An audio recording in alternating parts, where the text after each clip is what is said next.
నీతిమంతుడు పడినా లెగుస్తాడు, భక్తిహీనుడు అపాయం వచ్చినప్పుడు కూలిపోతాడు. ఎవరు నీతిమంతులు? మనం నీతిమంతులమా పాపులమా? మన నోటితో ఏది ఎక్కువ పలుకుతామో అది మనలో ఫిక్స్ అయిపోతుంది. పదే పదే నేను పాపిని పాపిని పాపిని అని డిగ్రేడ్ చేసుకోకుండా అసలు వాక్యం నీ గురించి ఏం చెప్తుందో తెలుసుకో. వాక్యం నీ గురించి ఏం చెప్తుందో తెలుసా?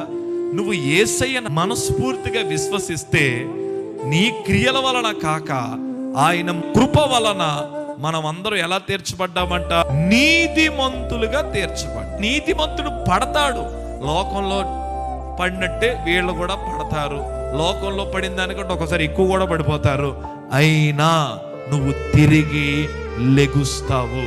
ఎప్పుడు లెగుస్తావంటే ఆయన యందు నువ్వు విశ్వాసం వచ్చినప్పుడు, ఆయన కృప వలన నీవు లెగుస్తావు. దేవుడు మనకి ఎన్ని అవకాశాలు ఇస్తాడు అంటే, నీవు ఈ భూమి మీద బ్రతికున్న ప్రతి క్షణం దేవుడు నీకు ఇస్తున్న అవకాశమే.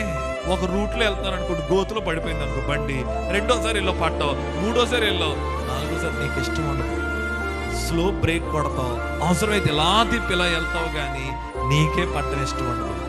యేసయ్య మీద నువ్వు పరిపూర్ణమైన విశ్వాసం ఉంచితే నిలబడాలి అనే ఆసక్తి నీలో పెరుగుద్ది, పడిపోవాలి అనేటటువంటి ఆశ నీలో చల్లారిపోద్ది.